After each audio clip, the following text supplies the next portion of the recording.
ಮಾತರ್ಮೇ ಮಾತರಿಶ್ವನ್ ಪಿತರತುಲಗುರೋ ಭ್ರಾತರಿಷ್ಟಾಪ್ತಬಂಧೋ ಸ್ವಾಮಿನ್ ಸರ್ವಾಂತರಾತ್ಮನ್ ಅಜರ ಇತರ್ಜನ್ಮ ಮೃತ್ಯಾಮಯಾನಾಂ ಗೋವಿಂದೇ ದೇಹಿ ಭಕ್ತಿಂ ಭವತಿ ಚ ಭಗವನ್ ಊರ್ಜಿತಾಂ ನಿರ್ನಿಮಿತ್ತಾಂ ನಿರ್ವ್ಯಾಜಾಂ ನಿಶ್ಚಲಾಂ ಸದ್ಗುಣಗಣ ಬೃಹತೀಂ ಶಾಶ್ವತೀಮಾಶುದೇವ मनोजवं मारुततुल्यवेगं जितेन्द्रियं बुद्धिमतां वरिष्ठं वातात्मजं वानरयूतमुख्यं श्रीरामदूतं शरणं प्रपद्ये नारायणं नमस्कृत्य नरं चैव नरोत्तमं देवीं सरस्वतीं व्यासं ततो ग्रन्थमुदीरये विजानतामवित्तस्य मध्वस्य जगति गुरोः पूर्वाचार्यमहिष्ठानामियं प्रणतिमालिका सूक्तिरत्नाकरे रम्ये मूलरामायणार्णवे विहरन्तो महीयां सप्रीयन्तां गुरवो मम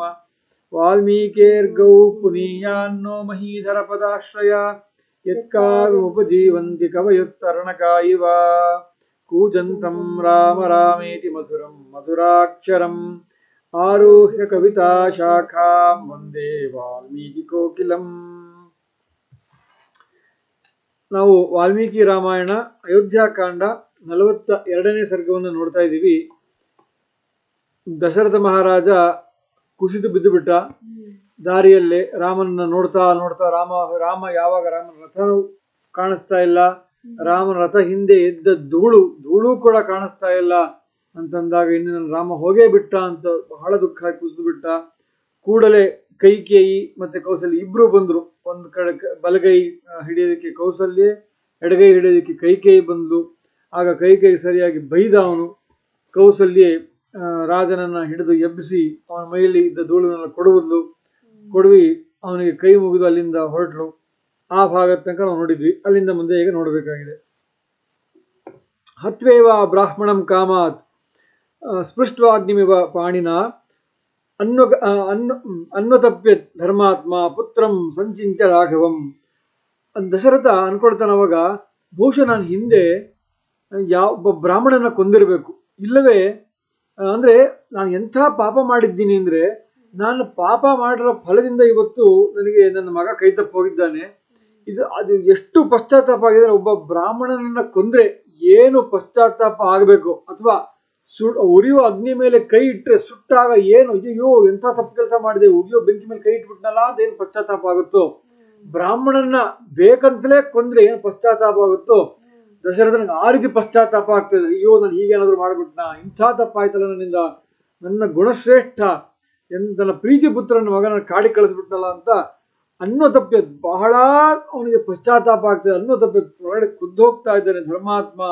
ಧರ್ಮಾತ್ಮನಾದ ಪುತ್ರನನ್ನು ಕಳಿಸ್ಬಿಟ್ಟೆ, ಸಂಚಿಂತ ರಾಘವನ ಯೋಚನೆ ಮಾಡ್ತಾ ಹೀಗೆ ಅವನು ಕೊರಗ್ತಾ ಇದ್ದಾನೆ.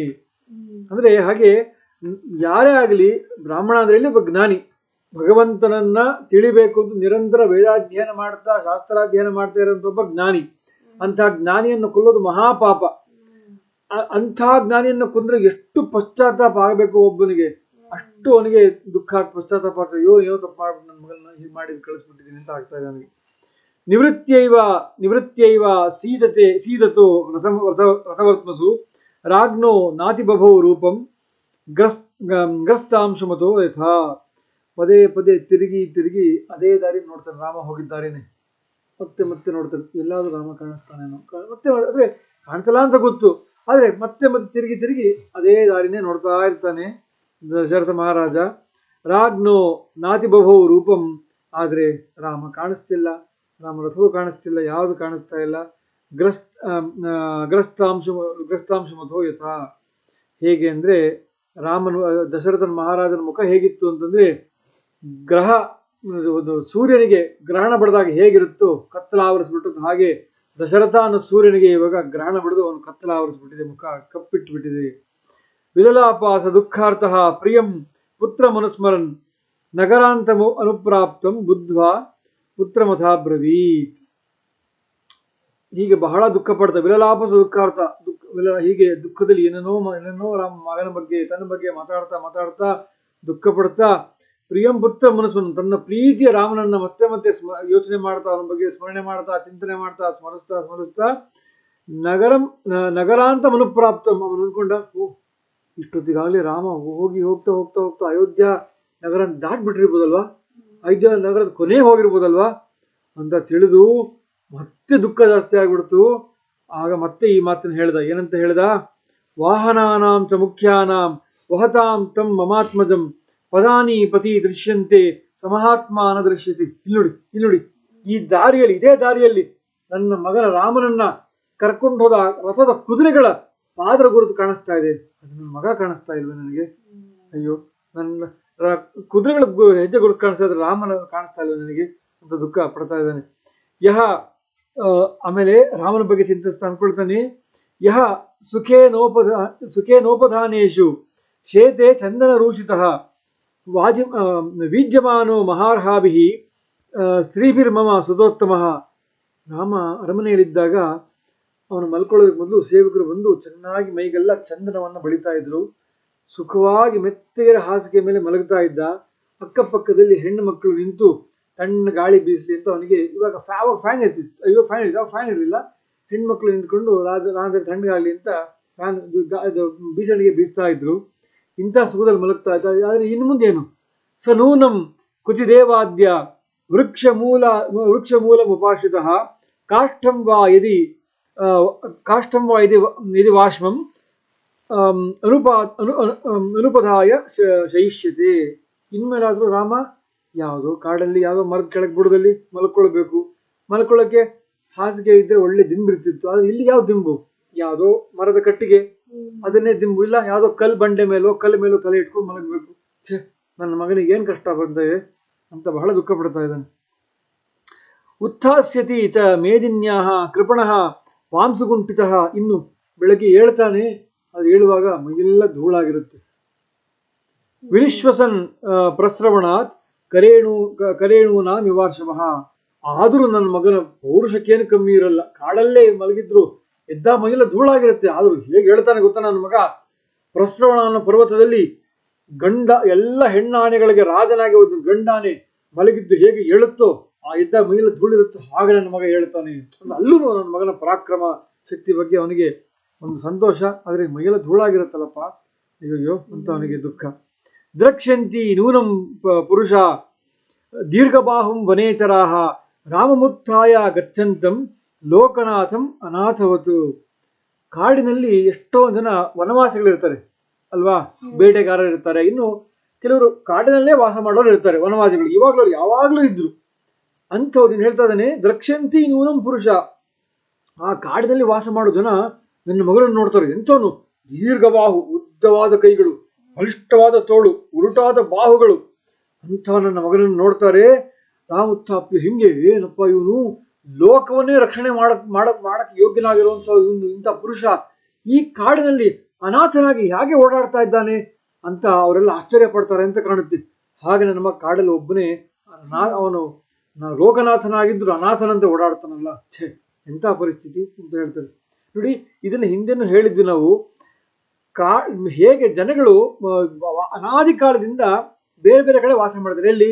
ಕೆಲವರು ನಗರದಲ್ಲಿ ವಾಸ ಮಾಡ್ತಾರೆ, ಕೆಲವರು ಹಳ್ಳಿಯಲ್ಲಿ ವಾಸ ಮಾಡ್ತಾರೆ, ಕೆಲವರು ಕಾಡಿನಲ್ಲಿ ವಾಸ ಮಾಡ್ತಾರೆ, ಕೆಲವರು ಪರ್ವತದಲ್ಲಿ ವಾಸ ಮಾಡ್ತಾರೆ, ಕೆಲವರು ಸಮುದ್ರ ತೀರದಲ್ಲಿ ವಾಸ ಮಾಡ್ತಾರೆ. ಹೀಗೆ ಯಾವಾಗಲೂ ಕೂಡ ಜನ ಎಲ್ಲಾ ಕಡೆ ವಾಸ ಮಾಡ್ತಾ ಇದ್ರು. ವನವಾಸಿಗಳು ಅಂತಾರೆ ಕಾಡಲ್ಲಿ ವಾಸ ಮಾಡೋರನ್ನ, ಪರ್ವತದಲ್ಲಿ ವಾಸ ಮಾಡೋರನ್ನ ಪಾರ್ವತೇಯರು ಅಂತಾರೆ. ಆಮೇಲೆ ನಗರದಲ್ಲಿ ವಾಸ ಮಾಡೋರನ್ನ ನಾಗರಿಕರು, ಹಳ್ಳಿಗಳೆಲ್ಲ ವಾಸ ಮಾಡೋ ಗ್ರಾಮ್ಯರು, ಹಾಗೆ ಸಮುದ್ರ ತೀರದಲ್ಲಿ ವಾಸ ಮಾಡೋದು. ಹೀಗೆ ಬೇರೆ ಬೇರೆ ಇದು ಯಾವಾಗಲೂ ಇರ್ತಿತ್ತು.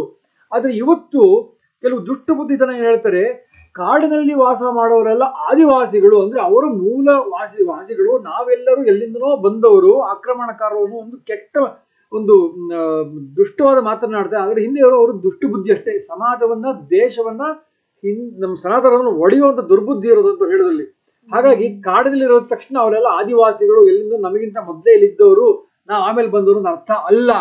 ರಾಮಾಯಣ ಕಾಲದಲ್ಲೂ, ಮಹಾಭಾರತದ ಕಾಲದಲ್ಲೂ, ಎಲ್ಲ ಕಾಲದಲ್ಲೂ ಜನಗಳು ಪರ್ವತಗಳಲ್ಲಿ ವಾಸ ಮಾಡ್ತಿದ್ರು, ಕಾಡಿನಲ್ಲಿ ಯಾವಾಗಲೂ ವಾಸ ಮಾಡ್ತಿದ್ರು, ನಗರದಲ್ಲಿ. ಅಂದ್ರೆ ಕೆಲವು ಜನ ಸಹಜವಾದ ವೃತ್ತಿ, ಅದು ಸಹಜವಾದ ಸ್ವಭಾವ. ಅವ್ರಿಗೆ ಕಾಡಲ್ಲೇ ವಾಸ ಮಾಡೋಕ್ಕೆ ಇಷ್ಟ, ಕಾಡಲ್ಲಿ ವಾಸ ಮಾಡ್ತಿದ್ರು ವನವಾಸಿಗಳು. ಕೆಲವರು ಬೆಟ್ಟದಲ್ಲೇ ವಾಸ ಮಾಡೋಕ್ಕೆ ಇಷ್ಟ, ಬೆಟ್ಟದಲ್ಲಿ ವಾಸ ಮಾಡ್ತಿದ್ರು. ಕೆಲವರು ನಗರದ ವಾಸ ಮಾಡಿ ನಗರದಲ್ಲಿ ವಾಸ ಮಾಡ್ತಿದ್ರು, ಕೆಲವು ಹಳ್ಳಿಯಲ್ಲಿ ವಾಸ ಮಾಡ್ತಿದ್ರು. ಇದು ಯಾವಾಗಲೂ ಇರ್ತಿತ್ತು. ಇನ್ನು ಕೆಲವರು ಗೋವು ಸಾಕಣೆ ಮಾಡ್ತಾ ಊರಿಂದ ಊರು ಅಲೆಮಾರಿಗಳು ನಡ್ಕೊಂಡು ಹೋಗ್ತಿದ್ರು.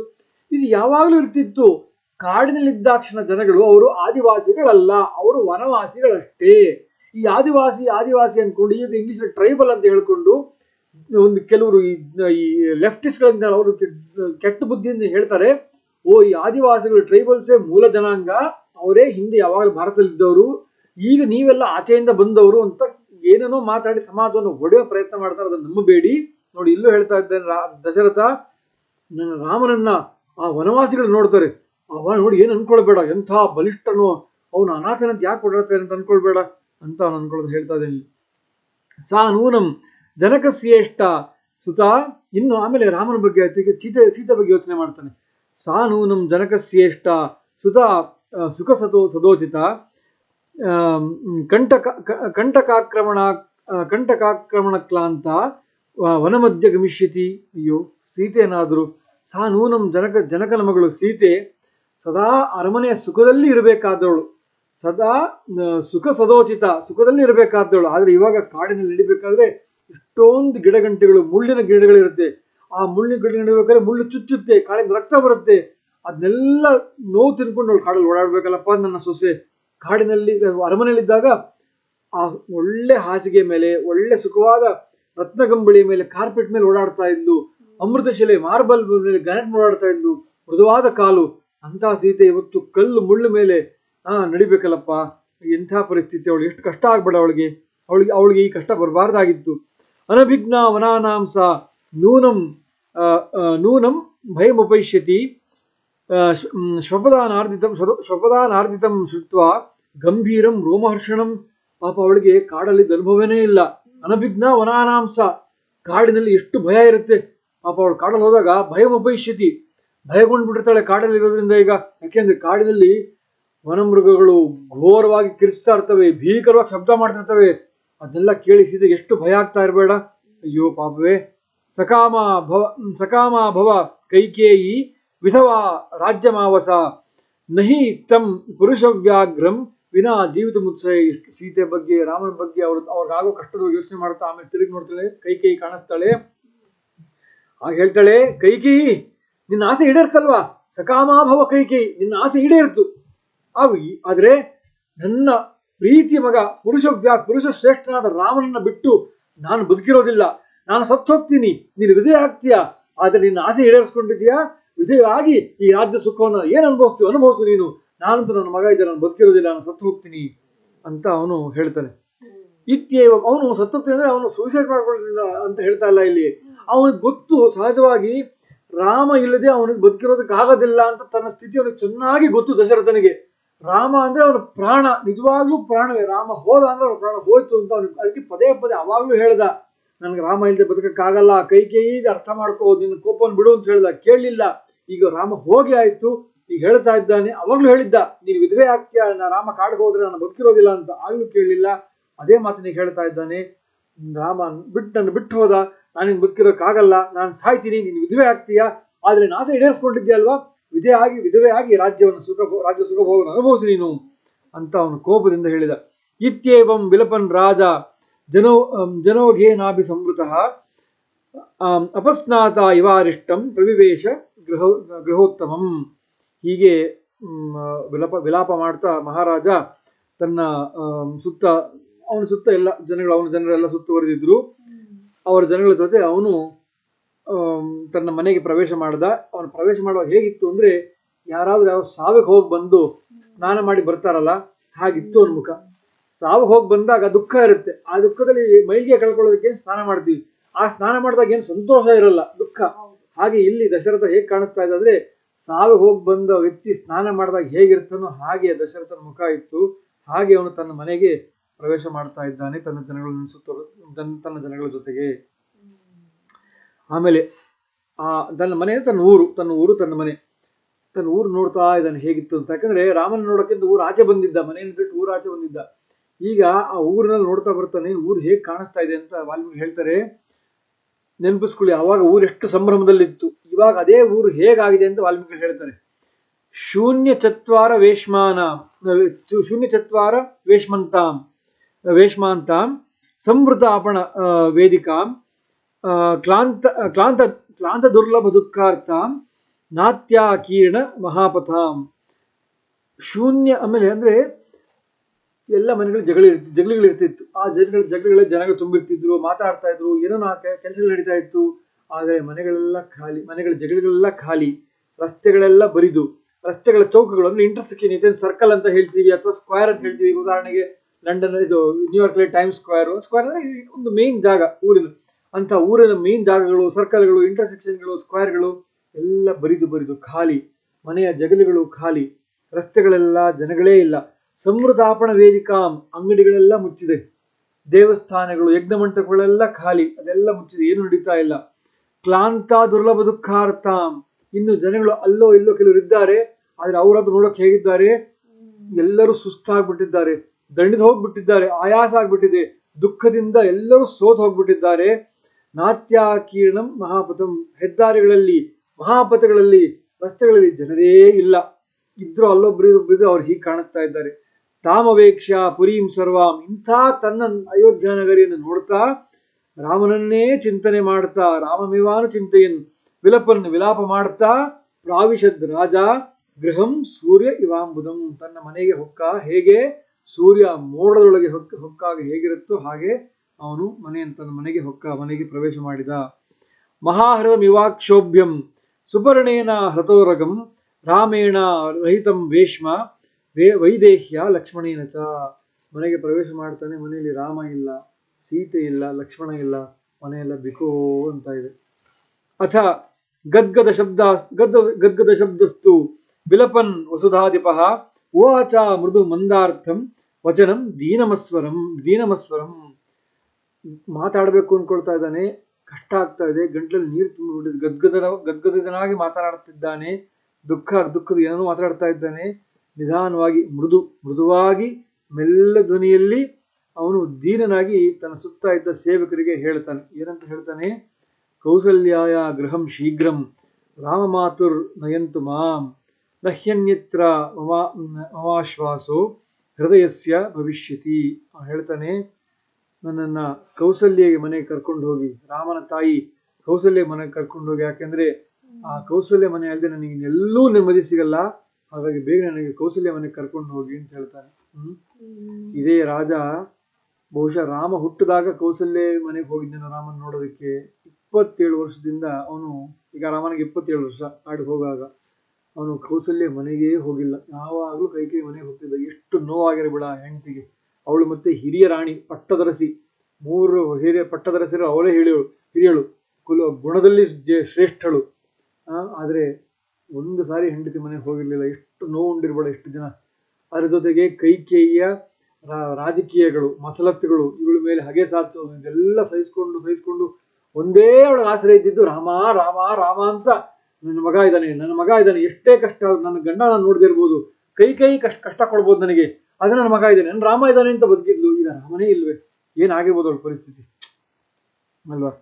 ಇತಿ ಬ್ರುವಂತಂ ರಾಜಾನಂ ಅನಯನ್ ದ್ವಾರದರ್ಶಿನಃ ಕೌಸಲ್ಯಾಯ ಗೃಹಂ ತತ್ರ ನಿವೇಶಿತ ವಿನೀತವತ್. ತಕ್ಷಣ ಅವನ ಸೇವಕರೆಲ್ಲ ಕೂಡಲೇ ಮಹಾರಾಜನ ಆಜ್ಞೆಯಂತೆ ಅವನನ್ನು ಕೌಸಲ್ಯ ಮನೆಗೆ ಕರ್ಕೊಂಡು ಹೋಗಿ ಅವನನ್ನ ಮೆತ್ತಗಿನ ಹಾಸಿಗೆ ಮೇಲೆ ನಿಧಾನವಾಗಿ ಮಲಗಿಸಿದ್ರು ಮಹಾರಾಜನನ್ನ. ತತಸ್ತತ್ರ ಪ್ರವಿಷ್ಟಸ್ಯ ಕೌಸಲ್ಯಾಯ ನಿವೇಶನಂ ಅಧಿರುಹ್ಯಾಪಿ ಶಯನಂ ಬಭೂವ ಲುಳಿತಂ ಮನಃ. ಕೌಸಲ್ಯ ಮನೆಗೆ ಹೋಗಿದ್ದಾನೆ, ಮೆತ್ತಗಿನ ಹಾಸಿಗೆ ಮಲಗಿದ್ದಾನೆ, ಆದರೆ ಅವನ ಮನಸ್ಸಿನಲ್ಲಿ ಮಾತ್ರ ಸ್ವಲ್ಪನೂ ನೆಮ್ಮದಿ ಇಲ್ಲ. ಮನಸ್ಸು ಹೊಯ್ದಾಡ್ತಾ ಇದೆ, ಮನಸ್ಸಿನಲ್ಲಿ ಶಾಂತಿ ಇಲ್ಲ, ಮನಸ್ಸಿನಲ್ಲಿ ದುಗುಡ ತಳಮಳ ದಾಡ್ತಾ ಇದ್ದಾನೆ ಮಹಾರಾಜ. ಪುತ್ರದ್ವಯ ವಿಹೀನಂ ಚ ಸ್ನುಷಯಾ ಚ ವಿವರ್ಜಿತಂ ಅಪಶ್ಯದ್ ಭವನಂ ರಾಜ ನಷ್ಟಚಂದ್ರ ವಿವಾಂಬರಂ. ಮನೆಯನ್ನು ಯೋಚನೆ ಮಾಡ್ತಾನೆ, ಅಯ್ಯೋ ನನ್ನ ಮನೆಯಲ್ಲಿ ಇವತ್ತು ರಾಮ ಇಲ್ಲ, ನನ್ನ ಮಗ ಇನ್ನೊಬ್ಬ ಮಗ ಲಕ್ಷ್ಮಣ ಇಲ್ಲ, ನನ್ನ ಸೊಸೆ ಸೀತೆ ಇಲ್ಲ, ಅಯ್ಯೋ ಹೇಗಿದೆ ಈ ಮನೆ. ರಾತ್ರಿ ಆಕಾಶದಲ್ಲಿ ಚಂದ್ರ ಇಲ್ಲದೆ ಹೇಗೆ ಕಗ್ಗತ್ತಲಾಗಿರುತ್ತೋ ಹಾಗೆ ಆಗಿದೆ ಈ ಅರಮನೆ ಇವತ್ತು ಪರಿಸ್ಥಿತಿ ಅಂತ ಅನ್ಕೊಳ್ತಾನೆ. ತಚ್ಚ ದೃಷ್ಟ ಮಹಾರಾಜೋ ಭುಜಮುದ್ಯಮ್ಯ ವೀರ್ಯವಾನ್ ಉಚ್ಚೈಸ್ವರೇಣ ಪ್ರಾಕೋಶುದ್ಧ ರಾಮ ವಿಜಹಾಸಿನವು. ಮುಂದೆ ದುಃಖ ಜಾಸ್ತಿಯಾಗಿ ತಡ್ಕೊಳಕ್ಕಾಗದೆ ಎರಡೂ ಕೈಗಳನ್ನು ಮೇಲೆತ್ತಿ, ರಾಮ ರಾಮ ನನ್ನನ್ನು ಬಿಟ್ಟು ಹೋಗ್ಬಿಟ್ಯಾ ನೀನು ಅಂತ ಜೋರಾಗಿ ಕಿರ್ಚ್ಕೊಂಡು ಬಿಡ್ತಾನೆ. ಅಷ್ಟು ದುಃಖದಲ್ಲಿ ಅವನಿಗೆ, ನನ್ನನ್ನು ಹೇಳಲ್ಲ, ನಮ್ಮನ್ನ, ಯಾಕಂದ್ರೆ ಕೌಸಲ್ಯ ಜೊತೆ ಇರ್ತಾಳಲ್ಲ, ನನ್ನನ್ನ ನಿನ್ನ ತಾಯಿ ಕೌಸಲ್ಯ ಬಿಟ್ಟು ಹೋಗ್ಬಿಟ್ಟಿಯ ರಾಮ ಅಂತ ಎರಡು ಕೈಗಳನ್ನು ಎತ್ತಿ ಜೋರಾಗಿ ಕಿರಿಸ್ಕೊಂಡು ಬಿಡ್ತಾನೆ ದುಃಖದಿಂದ. ಉಚ್ಚೈ ಸ್ವರೇಣ, ಜೋರಾದ ಸ್ವರದಲ್ಲಿ ಬಿಟ್ಟು ಹೋಗ್ಬಿಟ್ಟಿಯ ರಾಮ ಅಂತ ಅವನು ಅಳ್ತಾ ಕೂಗ್ತಾನೆ. ಸುಖಿತಾ ಅವತ ತಂ ಕಾಲಂ ಜೀವಿಷ್ಯಂತಿ ನರೋತ್ತಮಾಃ ಪರಿಶ್ವಸಂತೋ ಯೇ ರಾಮಂ ದ್ರಕ್ಷ್ಯಂತಿ ಪುನರಾಗತಂ. ನಿಜವಾಗ್ಲೂ ಭಾಗ್ಯವಂತರು ಯಾರು ಗೊತ್ತಾ? ರಾಮ ಬರೋವರೆಗೂ ಯಾರು ಬದುಕಿದ್ದು, ರಾಮ ವನವಾಸ ಮುಗಿಸಿ ಬಂದ ಮೇಲೆ ಅವನನ್ನ ನೋಡಿ ಯಾರನ್ನು ತಪ್ಕೊಳ್ತಾರೋ ಅವರೇ ನಿಜವಾಗ್ಲೂ ಭಾಗ್ಯವಂತರಪ್ಪ ಅಂತ. ಅಂದ್ರೆ ಅವನಿಗೆ ಗೊತ್ತು ತಾನೇನು ಬದುಕಿರೋದಿಲ್ಲ, ರಾಮ ಬರೋ ತನಕ ನೋಡೋದು ತಾನು ಬದುಕಿರೋಲ್ಲ 14 ವರ್ಷ, ನಾನೇನು ಸಾಯ್ತೀನಿ ಅಂತ ಗೊತ್ತಾಗ್ಬಿಟ್ಟಿದೆ ಅವನಿಗೆ. ಹಾಗಾಗಿ ನನಗೆ ಆ ಭಾಗ್ಯ ಇಲ್ಲ, ಆಗ ನೋಡೋರೇ ಭಾಗ್ಯವಂತರು ಅಂತ ನನಗೆ ಅನಿಸ್ತಾ ಇದೆ. ಅಥ ರಾತ್ರ್ಯಾಂ ಪ್ರಪನ್ನಾಯಾಂ ಕಾಲರಾತ್ರ್ಯಾಂ ಇವಾತ್ಮನಃ ಅರ್ಧರಾತ್ರಿ ದಶರಥಃ ಕೌಸಲ್ಯಾಂ ಇದಮಬ್ರವೀತ್. ರಾತ್ರಿ ಆಯಿತು, ಆದರೆ ಆ ರಾತ್ರಿ ಹೇಗಾಗಿದೆ ಗೊತ್ತಾ ಅವನಿಗೆ? ಕಾಲರಾತ್ರಿ, ಕಾಲ ಅಂದರೆ ಮೃತ್ಯು. ಓಹೋ, ಇದೇ ರಾತ್ರಿ ನನ್ನ ಸಾವು ಬಂದೇ ಬಿಡುತ್ತೆ ಅಂತ ಕಾಣುತ್ತೆ ಅಂತ ಅನ್ನಿಸ್ತಾ ಇದೆ ನನಗೆ ರಾಮ ಇಲ್ಲದೆ. ಕಾಲರಾತ್ರ್ಯಾಂ ಇವಾತ್ಮನಃ, ಮಧ್ಯರಾತ್ರಿ ಧಗ್ಗಂತ ಎಚ್ಚರ ಆಗ್ಬಿಡ್ತಾನೆ, ದಿಗ್ಗನೆ. ಎಚ್ಚರ ಆದ ಕೂಡಲೇ ಅವನು ಕೌಸಲ್ಯ ಕೌಸಲ್ಯ ಅಂತ ಕೂತ್ಕೊಂಡು ಕೌಸಲ್ಯ ಮಾತನ್ನು ಹೇಳ್ದ. ಏನಂತ ಹೇಳ್ದ? ನತ್ವಾಂ ಪಶ್ಯಾಮಿ ಕೌಸಲ್ಯೇ ಸಾಧುಮಾಂ ಪಾಣಿನಾ ಸ್ಪೃಶ ರಾಮಂ ಮೇನುಗತ ದ್ರಷ್ಟು ಅದ್ಯಾಪಿನ ನಿವರ್ತತೆ. ಕೌಸಲ್ಯೇ, ಈ ಕಣ್ಣುಗಳಿಂದ ನನಗೆ ನಿನ್ನ ನೋಡಕ್ಕಾಗ್ತಾ ಇಲ್ಲ. ಯಾಕೆಂದ್ರೆ ರಾಮ ಹೋಗಿದ್ದ ದಾರಿಯಲ್ಲಿ ನೋಡ್ತಾ ನೋಡ್ತಾ ನೋಡ್ತಾ ನನಗೆ ಆಮೇಲೆ ಇನ್ನೇನು ಕಾಣಿಸ್ತಾ ಇಲ್ಲ, ಒಂದೇ ಕಾಣಿಸ್ತಾ ಇದೆ. ಈ ಕಣ್ಣುಗಳಿಂದ ನೀವು ಕಾಣಿಸ್ತಾ ಇಲ್ಲ, ನೀನು ಇಲ್ಲೇ ಇದೆಯಾ? ನನ್ನ ಸ್ವಲ್ಪ ಮುಟ್ಟು ನನ್ನ ಮೈಯನ್ನ, ನೀನೇ ಅಂತ ನಾನು ಖಾತ್ರಿ ಪಡಿಸ್ಕೊಳ್ತೀನಿ, ಬಾ ನನ್ನ ಮುಟ್ಟು ಅಂತ. ಯಾಕಂದ್ರೆ ಚಕ್ರವರ್ತಿ ಆದವನು ರಾಮ ಹೋದ್ಮೇಲೆ ಒಂದೊಂದೇ ಅವನಿಗೆ ಇಂದ್ರಿಯಗಳೆಲ್ಲ ಹೋಗ್ತಾ ಅವನ ಪ್ರಾಣ ಹೋಗುತ್ತೆ ಅಂತ ಮುಂದೆ ನೋಡಿ. ಅವನಿಗೆ ಈಗ ರಾಮ ಹೋದ್ಮೇಲೆ ಆ ದಾರಿ ನೋಡ್ತಾ ಅವನಿಗೆ ನೋಡೋಕೆ ಕಾಣಿಸ್ತಾ ಇಲ್ಲ, ಕೌಸಲ್ಯನೂ ಕಾಣಿಸ್ತಾ ಇಲ್ಲ. ಅವನ ಕಣ್ಣು ಬರೀ ರಾಮ ಹೋದ ದಾರಿನೇ ಕಾಣಿಸ್ತಾ ಇದೆ, ಕೌಸಲ್ಯ ನೋಡಕ್ ಆಗ್ತಾ ಇಲ್ಲ. ನನ್ನ ಮುಟ್ಟು ನೀನೇ ಅಂತ ನಾನು ಖಾತ್ರಿ ಪಡಿಸ್ಕೊಳ್ತೀನಿ ಅಂತ ಕೌಸಲ್ಯ ಹೇಳ್ತಾನೆ ಆ ಮಧ್ಯರಾತ್ರಿ. ತಂ ರಾಮಮೇವಾನು ಚಿಂತ್ಯಂತಂ ಸಮೀಕ್ಷ ದೇವಿ ಶಯನೇ ನರೇಂದ್ರಂ. ರಾಮನನ್ನೇ ಚಿಂತಿಸ್ತಾ ಒದ್ದಾಡ್ತಾ ಮಲಗಿರುವಂತ, ದುಃಖ ಪಡ್ತಾ ಮಲಗಿರೋ ರಾಜನನ್ನ ಕೌಸಲ್ಯ ನೋಡಿದ್ಲು. ಅವಳಿಗೂ ಬಹಳ ದುಃಖ ಆಯಿತು. ಉಪೋಪವಿಶ್ಯ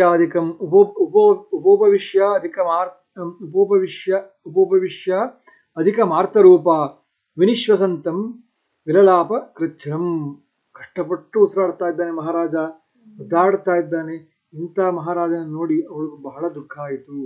ಇತ್ಯಾರ್ಷೇ ಶ್ರೀಮದ್ ರಾಮಾಯಣೆ ವಾಲ್ಮೀಕಿಯೇ ಆದಿಕಾವ್ಯೆ ಅಯೋಧ್ಯಾಕಾಂಡೆ 42 ಸರ್ಗ. 42ನೇ ಸರ್ಗವನ್ನು ನೋಡಿದ್ವಿ. ರಾಜನ ಪಕ್ಕ, ಹಾಸಿಗೆ ಪಕ್ಕ ಅವಳು ಕೂತ್ಕೊಂಡು ರಾಜನ ಆ ನೋವನ್ನು ನೋಡ್ತಾ ತಾನು ದುಃಖ ಪಡ್ತಾ ಅಲ್ಲೇ ಕೂತಿದ್ಲು. 43ನೇ ಸರ್ಗ. ತತಃ ಸಮೀಕ್ಷ್ಯ ಶಯನೆ ಸನ್ನಂ ಶೋಕೇನ ಪಾರ್ಥಿವಂ ಕೌಸಲ್ಯ ಪುತ್ರ ಶೋಕಾರ್ಥ ತಮುವಾಚ ಮಹೀಪತಿಂ. ತತಃ ಸಮೀಕ್ಷೆ ಶಯನೆ, ರಾಜ ಅಲ್ಲೇ ಹಾಸಿಗೆ ಮಲಗಿದ್ದಾನೆ, ದುಃಖದಲ್ಲಿ ಮಲಗಿದ್ದಾನೆ. ಅಂತಹ ರಾಜನ ಪಕ್ಕದಲ್ಲೇ ಹಾಸಿಗೆ ಪಕ್ಕದಲ್ಲಿ ಕೂತ್ಕೊಂಡು ಕೌಸಲ್ಯ, ಅವಳಿಗೂ ದುಃಖ, ರಾಜ ದುಃಖ ಅನುಭವಿಸ್ತಾ ಇದ್ದಾನೆ. ಸೊ ಕೌಸಲ್ಯ ಅವಳಿಗೂ ನನ್ನ ಮಗ ಹೋಗ್ಬಿಡಿದ, ಅವಳು ವಿಪರೀತ ದುಃಖ, ರಾಜನಿಗೂ ದುಃಖ, ರಾಣಿಗೂ ದುಃಖ. ರಾಜನ ಪಕ್ಕ ಕೂತ್ಕೊಂಡು ಕೌಸಲ್ಯ ಪುತ್ರ ಶೋಕದಿಂದ ಅವಳು ಕೂಡ ಒದ್ದಾಡ್ತಾ ಮಹಾರಾಜನಿಗೆ ಮಾತನ್ನು ಹೇಳ್ತಾಳೆ. ಏನಂತ ಹೇಳ್ತಾಳೆ? ರಾಘವೇ ನರಶಾರ್ದೂಲೆ ವಿಷಂ ಮುಕ್ತ್ವಾ ಹಿ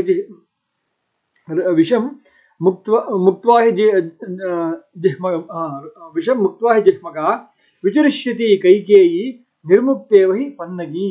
ಆ ಕೈಕೇಯಿ ಅವಳು ವಿಷವನ್ನ ಕಾರಿ ರಾಮನನ್ನ ಕಾಡಿಗೆ ಓಡಿಸೇ ಬಿಟ್ಲು. ಇವಾಗ ಅವಳು ಏನ್ ಮಾಡ್ತಾಳೆ? ಪೊರೆ ಬಿಟ್ಟ ಹಾವು ತರ ಓಡಾಡ್ಕೊಂಡು ಇನ್ನು ಮುಂದೆ ಆ ನಾಗಿನಿ ನನಗೆ ಕಾಟ ಕೊಡ್ತಾಳೆ ಅಂತ ಈಗ ಅವಳು ತನ್ನ ದುಃಖವನ್ನ, ತನ್ನ ಮುಂದೆ ಆಗಬಹುದಾದ ಕಷ್ಟವನ್ನ ಗಂಡನ ಹೇಳ್ತಾಳೆ.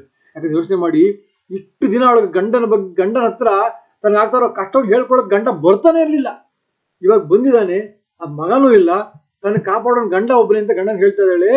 ರಾಘವೇ ನರಶಾರದಲ್ಲಿ ನನ್ನ ಮಗ ರಾಮನ ಮೇಲೆ ವಿಷದಿಂದ ಕಚ್ಚಿ ನನ್ನ ಮಗನ ಕಾಡಿ ಓಡಿಸ್ಬಿಟ್ಟಿದ್ದಾಳೆ. ಈಗ ವಿಚರಿಸಿದ ಕೈ ಈಗ ಹೊರೆ ಬಿಟ್ಟ ಹಾವನಂಗೆ ಇಲ್ಲೆಲ್ಲ ಓಡಾಡ್ಕೊಂಡಿರ್ತಾಳೆ ಆ ನಾಗಿನಿ ಅಂತ ಹೇಳ್ತಾಳೆ. ವಿವಾಸ್ಯ ರಾಮಂ ಸುಭಗ ಲಬ್ಧಕಾಮ ಸಮಾಹಿತ ತ್ರಾಸಯಿಷ್ಯತಿ ಮಾಂ ಭೂಯೋ ದುಷ್ಟ ಹಿರಿವ ವೇಶ್ಮನಿ. ನನಗೆ ಗೊತ್ತು ಅವಳ ಬುದ್ಧಿ ಏನು ಅಂತ. ಅವಳಿಗೆ ನನ್ನ ಮೇಲಿದ್ದ ದ್ವೇಷದಿಂದ ರಾಮನ ಕಾಡಿಗೆ ಕಳಿಸಿದಾಳೆ. ರಾಮನನ್ನ ಕಾಡಿಗೆ ಕಳಿಸಿ ರಾಮ ಕಳಿಸಿ ತನ್ನ ಆಸೆಯನ್ನು ಈಡೇರಿಸ್ಕೊಂಡಿದ್ದಾಳೆ. ಇನ್ನು ಅವಳಿಗೇನು ಆಸೆ ಈಡೇರಿತು, ರಾಮ ಕಾಡಿಗೆ ಹೋಗ್ದ, ಇನ್ನೂ ನನಗೆ ಚೆನ್ನಾಗಿ ಮತ್ತೆ ಕಾಟ ಕೊಡ್ತಾಳೆ. ತ್ರಾಸಯಿಷ್ಯತಿ ಮಾಂ ಭೂಯೋ, ನನಗೆ ಮತ್ತೆ ಚೆನ್ನಾಗಿ ಕಷ್ಟ ಕೊಡ್ತಾಳೆ. ಹೇಗೆ? ದುಷ್ಟಾಹಿರಿವ ವೇಶ್ಮನಿ, ಈ ಮನೆಯಲ್ಲೇ ಹಾವಿನಂತೆ ಓಡಾಡ್ಕೊಂಡಿದ್ದು ನನಗೆ ಚೆನ್ನಾಗಿ ಕಾಟ ಕೊಡ್ತಾಳೆ ಆ ನನ್ನ ಸವತಿ ಕೌಸಲ್ಯೆ. ಅಥಾಸ್ಮಿನ್ ನಗರೆ ರಾಮಶ್ಚರನ್ ಭೈಕ್ಷಂ ಗೃಹೇ ವಸೇತ್ ಕಾಮಕಾರೋ ವರಂ ದಾತುಂ ಅಪಿದಾಸಂ ಮಮಾತ್ಮಜಂ. ನನಗನ್ಸುತ್ತೆ ನಾನು ರಾಮನನ್ನ ಕಾಡಿಗೆ ಕಳಿಸೋದು ಒಪ್ಪಬಾರ್ದಾಗಿತ್ತು. ರಾಮನನ್ನ ಅವಳ ದಾಸಿಯಾಗಾದ್ರೂ ಮಾಡಿ ನನ್ನ ಕಣ್ಮುಂದೆ ರಾಮನ ಇಟ್ಕೊಳ್ಬೋದಾಗಿತ್ತು. ಅವಳು ಹೇಳ್ಬಿಡ್ಬೇಕಾಗಿತ್ತು, ಆಯ್ತಮ್ಮ ಕೈಕೇಯಿ ಕಾಡಿಗೆ ಕಳಿಸ್ಬೇಡ, ನನ್ನ ಮಗ ನನ್ನ ಮೇಲೆ ದ್ವೇಷ ಅಲ್ವಾ ನಿನಗೆ, ನನ್ನ ಮಗ ನಿನ್ ದಾಸ ಆಗಿರ್ತಾನೆ, ನೀನು ಹೇಳಿದ ಕೆಲಸ ಎಲ್ಲ ಮಾಡ್ಕೊಂಡು ನಿನ್ ಕಾಲ್ ಕೆಳಗೆ ಬಿದ್ದಿರ್ತಾನೆ, ಆಚೆ ಊರೆಲ್ಲ ಭಿಕ್ಷೆ ಬೇಡ್ಕೊಂಡು ಅನ್ನ ತಿಂತಾನೆ ಅಂತ ಹೇಳ್ಬಿಡ್ಬೇಕಾಗಿತ್ತು. ಕಡೆ ಪಕ್ಷ ನನ್ನ ಮಗ ನನ್ನ ಮುಂದೆ ಇರ್ತಿದ್ದ, ಅವನು ನೋಡ್ಕೊಂಡು ನಾನು ಸುಖವಾಗಿರ್ಬೋದಿತ್ತು. ಈಗ ನನ್ನ ಮಗನೂ ಇಲ್ಲ, ಅಯ್ಯಯ್ಯೋ ಅಂತ. ಪಾತಯಿತ್ವ ಅದು ಕೈಕೇಯ್ಯ ರಾಮಂ ಸ್ಥಾನಾತ್ ಯಥೇಷ್ಟತಃ ಪ್ರವಿದ್ಧೋ ರಕ್ಷಸಾಂ ಭಾಗಃ ಪರ್ವಣೀವಾಹಿತಾಗ್ನಿನ. ಇದು ಹೇಗಾಗಿದೆ ಗೊತ್ತಾ ಮಹಾರಾಜ ಪರಿಸ್ಥಿತಿ? ಕೈಕೇಯಿ ನಿನಗೆ ಪ್ರಚೋದಿಸಿದ್ಲು, ಅವಳ ಮಾತನ್ನ ಕೇಳಿ ನೀನು ರಾಮನ ಕಾಡಿಗಟ್ಟುಬಿಟ್ಟೆ. ಅದು ಹೇಗಾಗಿದೆ ಗೊತ್ತಾ ಇವತ್ತು ಪರಿಸ್ಥಿತಿ? ಹುಣ್ಣಿಮೆ ಅಂದ್ರೆ ಪರ್ವಕಾಲ, ಅಂದ್ರೆ ಹುಣ್ಣಿಮೆ ದಿನ ದೇವತೆಗಳ ಪೂಜೆ ವಿಶೇಷ, ಅಮಾವಾಸ್ಯೆ ದಿನ ಪಿತೃದೇವತೆಗಳ ಪೂಜೆ ವಿಶೇಷ. ಸೊ ಅಂತ ಹುಣ್ಣಿಮೆಯ ದಿನ ದೇವತೆಗಳಿಗೆ ವಿಶೇಷವಾಗಿ ಹವಿಸ್ಸನ್ನು ಅರ್ಪಿಸೋದಕ್ಕೆ ಅಂತ ಇಟ್ಕೊಂಡಿದ್ದನ್ನ ರಾಕ್ಷಸರಿಗೆ ಕೊಟ್ಟಂಗಾಗಿದೆ ಈಗ ಇವತ್ತಿನ ಪರಿಸ್ಥಿತಿ ಅಂತ ಹೇಳ್ತಾಳೆ. ಆಮೇಲೆ ಹೇಳ್ತಾಳೆ ಆಮೇಲೆ ಇಷ್ಟು ಹೇಳ್ತಾ ತನ್ನ ಮಗ ಕಾಡಲ್ಲಿ ಹೇಗಿರ್ಬೋದು ಅಂತ ಯೋಚನೆ ಮಾಡ್ತಾಳೆ. ಗಜರಾಜ ಗತಿರ್ ವೀರೋ ಮಹಾಬಾಹುರ್ ಧನುರ್ಧರ ವನಮಾವಿಶತೆ ನೂನಂ ಸಭಾರ್ಯ ಸಲಕ್ಷಣ. ಇಷ್ಟೊತ್ತಿಗಾಗಲಿ ನನ್ನ ಮಗ ಗಜರಾಜನಂತೆ, ಅಂದ್ರೆ ಆನೆಗಳೇ ರಾಜನಂತೆ, ಗಜರಾಜ ಗತಿರ್ ವೀರೋ, ಕೈಯಲ್ಲಿ ಬಿಲ್ಲನ್ನು ಹಿಡ್ಕೊಂಡು ಕತ್ತಿಯನ್ನು ಹಿಡ್ಕೊಂಡು ಬಲಿಷ್ಠವಾದ ಬಾಹುಗಳಿಂದ ತನ್ನ ಹೆಂಡತಿ ತಮ್ಮನ ಜೊತೆಗೆ ಇಷ್ಟೊತ್ತಿಗಾಗಲೇ ಕಾಡನ್ನು ಪ್ರವೇಶ ಮಾಡಿರ್ಬೋದಲ್ವ ನನ್ನ ಮಗ ಅಂತ ಯೋಚನೆ ಮಾಡ್ತಾಳೆ. ವನೇ ತ್ವದೃಷ್ಟ ದುಃಖಾನಾಂ ಕೈಕೇಯಿ ಅನುಮತೆ ತ್ವಯ ತ್ಯಕ್ತಾನಾಂ ವನವಾಸಾಯ ಕಾನ್ಯಾವಸ್ಥಾ ಭವಿಷ್ಯತಿ. ಆ ಕೈಕೇಯಿಯ ಮಾತಿನಂತೆ ನೀನು ನನ್ನ ಮಗನ ಕಾಡಿಗೆ ಕಟ್ಟಿಬಿಟ್ರೆ ಆ ಕಾಡಲ್ಲಿ ಏನು ಕಷ್ಟ ಆಗ್ಬೋದಲ್ವಾ ಅವ್ರಿಗೆ. ನನ್ನ ಮಗನಿಗೆ ಮಗನ ಇನ್ನೊಬ್ಬ ಮಗ ಲಕ್ಷ್ಮಣ, ಸೌತಿ ಮಗನ ಇದ್ದಂಗೆ ಲಕ್ಷ್ಮಣ, ಸುಮಿತ್ರೆ ಮಗ ಲಕ್ಷ್ಮಣಗೆ ಸೀತೆಗೆ ಎಷ್ಟು ಕಷ್ಟ ಆಗ್ಬೇಕಲ್ವಾ ಇನ್ಮೇಲೆ ಕಾಡಿನಲ್ಲಿ ಅವ್ರಿಗೆ ಅಂತ ಯೋಚನೆ ಮಾಡ್ತಾಳೆ. ಅಂದ್ರೆ ದಶರಥನಿಗೆ ಹೇಳ್ತಾಳೆ, ತೇ ರತ್ನಹೀನಾಸ್ತರುಣಾಃ ಫಲಕಾಲೇ ವಿವಾಸಿತಾಃ ಕಥಂ ವತ್ಸ್ಯಂತಿ ಕೃಪಣಾಃ ಫಲಮೂಲೈಃ ಕೃತಾಶನಾಃ. ಎಂಥ ಒಳ್ಳೆ ಕಾಲ, ಇನ್ನೇನು ರಾಮನಿಗೆ ಪಟ್ಟಾಭಿಷೇಕ ಆಗಬೇಕು, ಯುವರಾಜನಾಗಿ ಅವನು ಮೆರಿಬೇಕು, ಒಳ್ಳೆ ಸುಖ ಭೋಗಗಳನ್ನು ಅನುಭವಿಸ್ಬೇಕು, ರಾಜ್ಯಭಾರ ಮಾಡಬೇಕು, ಅವನ ಜೊತೆ ರಾಜ್ಯಭಾರ ಮಾಡೋದು ಅವನು ಸುಖ ಪಡಬೇಕು. ಆದರೆ ಅಂಥ ಒಳ್ಳೆ ಕಾಲದಲ್ಲಿ ಇವತ್ತು ಅವರು ಕಾಡುವಾಗಿ ಸೇರ್ಕೊಂಡ್ಬಿಟ್ಟಿದ್ದಾರೆ. ಕಥಂ ವತ್ಸ್ಯತಿ ಕೃಪಣಃ, ಅಲ್ಲಿ ಕಾಡಿನಲ್ಲಿ ಬೇರುಗಳನ್ನ, ಹಣ್ಣುಗಳನ್ನ, ಮೂಲಗಳನ್ನ ತಿನ್ಕೊಂಡು ಅವ್ರು ಹೇಗೆ ತಾನೇ ಬದುಕಿರ್ಬೇಕು, ಎಂಥ ಕಷ್ಟ ಅನುಭವಿಸ್ಬೇಕು ಕಾಡಲ್ಲಿ ಅವರು. ಅಪೀದಾನೀಂ ಸ ಕಾಲಃ ಸ್ಯಾನ್ಮಮ ಶೋಕಕ್ಷಯ ಶಿವಃ ಸಭಾರ್ಯಂ ಸಹ ಭ್ರಾತ್ರ ಪಶ್ಯೇಯಮಿಹ ರಾಘವಂ. ಯಾವಾಗ ಸಮಯ ಬರುತ್ತೆ, ಯಾವಾಗ ಅಂದ್ರೆ ಈಗ ಇನ್ನೊಂದು 4-5 ಶ್ಲೋಕ ಅವಳು ರಾಮ ವಾಪಸ್ ಬಂದ್ಬಿಟ್ಟಾಗ ಹೇಗಿರುತ್ತೆ ಅಂತ ಯೋಚನೆ ಮಾಡ್ತಾ ಅವಳು ಕಾಲ ಕಳೆದ. ಯಾಕೆಂದ್ರೆ ಇದೇ ಅಲ್ವಾ, ಅಂದ್ರೆ ಒಬ್ಬ ಮನುಷ್ಯ ಎಂಥ ದುಃಖದಲ್ಲೂ ಸಾಯದೆ ಬದುಕಬೇಕು ಅಂದ್ರೆ ಏನು, ಅದಕ್ಕೆ ಒಂದೇ ಆಧಾರ ಹೋಪ್. ಅಂದ್ರೆ ಏನು, ನಾಳೆ ಒಳ್ಳೇದಾಗುತ್ತೆ, ಒಳ್ಳೇದಾಗ ಹೇಗಿರ್ಬೋದು ಅಂತ ಅದನ್ನ ನೆನೆಸ್ಕೊಂಡಾಗ ಒಂದು ಆಶಾಭಾವನೆ ಹುಟ್ಟುತ್ತೆ, ಒಂದು ಹೋಪ್ ಬರುತ್ತೆ, ಬದುಕಬಹುದು ಮನುಷ್ಯ. ಈಗ ಅದೇ ಆಗ್ತದೆ. ಅವಳು ಹೇಳ್ತಾಳೆ, ಅಪೀದಾನೀಂ ಸ ಕಾಲ, ಯಾವಾಗ ಕಾಲ ಬರುತ್ತೆ, ಎಂಥ ಕಾಲ, ಯಾವಾಗ ನನ್ನ ಮಗ ಬರ್ತಾನೆ, ನನ್ನ ಸೊಸೆ ಬರ್ತಾಳೆ, ನನ್ನ ಇನ್ನೊಬ್ಬ ಮಗ ಲಕ್ಷ್ಮಣ ಅವನು ಬರ್ತಾನೆ, ಸಹಭಾರ್ಯ ಹೆಂಡತಿ ಜೊತೆಗೆ ತಮ್ಮನ ಜೊತೆಗೆ ನಗರಕ್ಕೆ ಪ್ರವೇಶ ಮಾಡ್ತಾನೆ. ಆ ಕಾಲ ಯಾವಾಗ ಬರುತ್ತೆ, ಇವಾಗೇನಾದ್ರು ಬರುತ್ತೆ ಆ ಕಾಲ, ಆಗ ಬಂದಾಗ ಹೇಗಿರ್ಬೋದು, ಆಗ ಬಂದಾಗ ನನ್ನ ಕಷ್ಟ ಎಲ್ಲ ಹೋಗ್ಬಿಡುತ್ತೆ, ಈಗೇನ್ ದುಃಖ ಅನುಭವಿಸ್ತಾ ಇದ್ದೀನಿ ಅದು ಯಾವ ದುಃಖನೂ ಇರಲ್ಲ ಅಂತ. ಆಗ ಅವಳು ತನ್ನ ಕಷ್ಟ ಯಾವಾಗ ಹೋಗುತ್ತೆ ಅಂತ ಯೋಚನೆ ಮಾಡ್ತಾ ಇದ್ದಾಳೆ. ಶ್ರುತ್ವೈವೋಪಸ್ಥಿತೌ ವೀರೌ ಕದಾಯೋಧ್ಯ ಭವಿಷ್ಯತಿ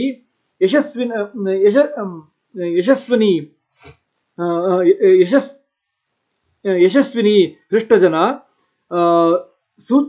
ಸೂತ್ರಿತ ಧ್ವಜಮಾಲಿನಿ. ಅವಳು ಹೇಳ್ಕೊತಾ ಇದ್ದಾಳೆ, ರಾಮ ಸೀತಾ ಲಕ್ಷ್ಮಣ ಬಂದಾಗ ಏನಾಗುತ್ತೆ? ಚಿತ್ರೈವಪ್ಸಿತೋ ವೀರೋ, ಯಾವಾಗ ಅವರೆಲ್ಲ ಅಯೋಧ್ಯೆಗೆ ವಾಪಸ್ ಬರ್ತಾರೆ ಅವಾಗ ಏನಾಗುತ್ತೆ? ಊರಲ್ಲೆಲ್ಲ ಸಂಭ್ರಮ ಸಡಗರ ತುಂಬುತ್ತೆ. ಮತ್ತೆ ಊರಿನ ಸಂತೋಷದಿಂದ ಓಡಕ್ಕೆ ಶುರು ಮಾಡ್ತಾರೆ. ಎಲ್ಲ ಕಡೆ ಪತಾಕೆಗಳು, ಧ್ವಜಗಳು, ಬಾವುಟಗಳು ಹಾರೋದಕ್ಕೆ ಶುರುವಾಗುತ್ತೆ. ಅಯೋಧ್ಯಾಪುರಿ ನಳನಳಿಸಕ್ಕೆ ಶುರುವಾಗುತ್ತೆ. ಇಷ್ಟು ಚೆನ್ನಾಗಿರುತ್ತಲ್ವ ಅವಾಗ ಅಂತ ಶಿ ಸ್ಟಾರ್ಟ್ ಡ್ರೀಮಿಂಗ್. ಅವಳು she starts envisioning the day when Rama Lakshmana Ayodhya come back to Ayodhya. ಅದನ್ನ ಯೋಚನೆ ಮಾಡಕ್ಕೆ ಶುರು ಮಾಡಿದ್ಲು. ಆ ದಿನಗಳನ್ನ ನೆನೆಸ್ಕೊಂಡು ತನ್ನ ಬಾಳನ್ನ ಕಳಿಬೇಕು ಅಂತ ಅವಳು ಅದನ್ನ ನೆನೆಸ್ಕೊಳ್ತೇವೆ. ಕದಾ ಪ್ರೇಕ್ಷ ನರವ್ಯಾಘ್ರ ಅರಣ್ಯಾತ್ ಪುನರಾಗತವು ಭವಿಷ್ಯತಿ ಪುರಿ ಹೃಷ್ಟ ಸಮುದ್ರೈವ ಪರ್ವಣಿ. ಹೀಗೆ ರಾಮ ಲಕ್ಷ್ಮಣ ಸೀತೆ ಬಂದಾಗ ಇಡೀ ನಗರ ಹೇಗೆ ಸಂಭ್ರಮದಿಂದ ಉಬ್ಬುತ್ತೆ ಅಂದ್ರೆ, ಹುಣ್ಣಿಮೆ ದಿನ ಹೇಗೆ ಸಮುದ್ರ ಉಕ್ಕುತ್ತೋ ಹಾಗೆ ಇಡೀ ಅಯೋಧ್ಯಾಪುರಿ ಸಂಭ್ರಮದಿಂದ ಉಕ್ಕು ಬಿಡುತ್ತೆ. ಅವತ್ತು ಎಷ್ಟು ಸಂಭ್ರಮ ಇರುತ್ತಲ್ವ ಎಲ್ಲ ಕಡೆ. ಕದಾಯೋಧ್ಯ ಮಹಾಬಾಹು ಪುರಿ ವೀರಃ ಪ್ರವೇಕ್ಷತಿ ಪುರಸ್ಕೃತ್ಯ ರಥೇ ಸೀತಾ ವೃಷಭೋ ಗೋವಧೂಮಿವ. ರಾಮ ಬರ್ತಾನೆ. ಹೆಂಗ್ ಬರ್ತಾನೆ ಗೊತ್ತಾ? ರಥದ ಮೇಲೆ ಬರ್ತಾನೆ. ಆ ರಥದ ಮುಂದೆ ಸೀತೆ ನಿಲ್ಸ್ಕೊಂಡಿರ್ತಾನೆ. ಸೀತೆ ಪಕ್ಕ ಒಂಚೂರು ಹಿಂದಕ್ಕೆ ರಾಮ ನಿಂತಿರ್ತಾನೆ. ಬಿಲ್ಲು ಬಾಣ ಕತ್ತಿಯನ್ನು ಹಿಡ್ಕೊಂಡು ಅವನು ಬರುವಾಗ ಊರಿನ ಜನ ಸಂಭ್ರಮ ಪಡ್ತಾರೆ. ಹೀಗೆ ನನ್ನ ಮಗ ಅವನು ಪುರುಷ ಋಷಭ ಊರನ್ನ ಪ್ರವೇಶ ಮಾಡ್ತಾನೆ. ಅವಳ ಜೊತೆಗೆ ಸೀತೆ ಬರ್ತಾಳೆ. ಹೇಗೆ ಒಂದು ಹೋರಿಯ ಜೊತೆಗೆ ಒಂದು ಗೋವು ಹೇಗೆ ಬರುತ್ತೋ ಹಾಗೆ ನನ್ನ ಮಗ ಸೀತೆ ಜೊತೆ ಬರ್ತಾನೆ. ಅವಾಗ ಹೇಗಿರುತ್ತಲ್ವಾ? ಯಾವಾಗ ಆಗುತ್ತ ಕಾಲ ಅಂತ ಯೋಚನೆ ಮಾಡ್ತಾಳೆ. ಕದಾ ಪ್ರಾಣಿ ಸಹಸ್ರಾಣಿ ರಾಜಮಾರ್ಗೆ ಮಮಾತ್ಮಜೌ ಲಾಜೈರ್ ಅವಕರಿಷ್ಯಂತಿ ಪ್ರವಿಶ್ಯಂತ ವರಿಂದಮೌ. ಹೀಗೆ ರಾಮ ಸೀತೆ ಲಕ್ಷ್ಮಣರು ಬರುವಾಗ ಊರಿನ ಜನ ಎಲ್ಲ ಸುತ್ತ ರಸ್ತೆಯಲ್ಲಿ ನಿಂತ್ಕೊಂಡು ಅವ್ರಿಗೆ ಸಂತೋಷದಿಂದ ಲಾಜ ಅಂದ್ರೆ ಭತ್ತದರಳನ್ನ ಸುರಿತಾರೆ. ರಾಮನ ಹೀಗೆಲ್ಲ ಅಕ್ಷತೆ ಹಾಕ್ತಾರೆ. ಹಿಂದೆ ಭತ್ತದರಳನ್ನ ಸುರಿತಾರೆ ಚೆನ್ನಾಗಿ. ಓ ರಾಮ ಯುವರಾಜ ಬಂದ ಅಂತ ಎಲ್ಲರೂ ಸಂತೋಷದಿಂದ ಭತ್ತದರಳನ್ನ ಸುರಿತಾರೆ, ಸುರಿಮಣೆ ಮಾಡ್ತಾರೆ. ಅವಾಗ ರಸ್ತೆ ಪೂರ್ತಿ ಭತ್ತದರಳು ತುಂಬಿರುತ್ತೆ. ಆ ಭತ್ತದರಳ ಮೇಲೆ ರಾಮನ ರಥ ಹೋಗ್ತಾ ಇರುತ್ತೆ. ಹೇಗಿರ್ಬೇಕಲ್ವಾ ಅದು. ಪ್ರವಿಶಂತೌ ಕದಾಯೋಧ್ಯ ದ್ರಕ್ಷ್ಯಾಮಿ ಶುಭಕುಂಡಲೌ ಉದಗ್ರಾಯುಧ ನಿಸ್ತ್ರಿಂಶೌ ಸಶೃಂಗಾವಿವ ಪರ್ವತವು. ಆ ರಾಮ ಲಕ್ಷ್ಮಣರು ಬರುವಾಗ ಆ ರಾಮನ ಕಿವಿಯಲ್ಲಿ ಲಕ್ಷ್ಮಣನ ಕಿವಿಯಲ್ಲಿ ಇಬ್ಬರಲ್ಲೂ ಒಳ್ಳೆ ಓಲೆ ಇರುತ್ತೆ. ಅಂದ್ರೆ ಅವ್ರಿನ ಅಂದ್ರೆ ಅವಳ ಕಣ್ಣಲ್ಲಿ ಮನಸ್ಸಿನಲ್ಲಿ ಆಗ್ಲೇ ರಾಮನ ತಪಸ್ವಿ ವೇಷ ಹೋಗ್ಬಿಟ್ಟಿದೆ. ರಾಮ ಹೋಗುವಾಗ ತಪಸ್ವಿ ವೇಷ ಹಾಕೊಂಡು ಹೋಗಿದ್ದ, ನಾರುಡೆ ಬಟ್ಟೆ ಹಾಕೊಂಡು ಹೋಗಿದ್ದ. ಆದ್ರೆ ಅವಳ ಮನಸ್ಸಿನಲ್ಲಿ ಆ ದೃಷ್ಟಿ ಹೋಗ್ಬಿಟ್ಟಿದೆ. ಈಗ ರಾಮ ಬರುವಾಗ ರೇಷ್ಮೆ ಬಟ್ಟೆ ಎಲ್ಲ ಆಭರಣಗಳು, ಕಿವಿಲಿ ಒಳ್ಳೊಳ್ಳೆ ಕರ್ಣಕುಂಡಲ ಓಲೆಯನ್ನು ಹಾಕೊಂಡು ಬರ್ತಾನೆ. ರಾಮ ಲಕ್ಷ್ಮಣ ಇಬ್ಬರು ಓಲೆ ಹಾಕೊಂಡು ಬರ್ತಾ ಇರ್ತಾರೆ.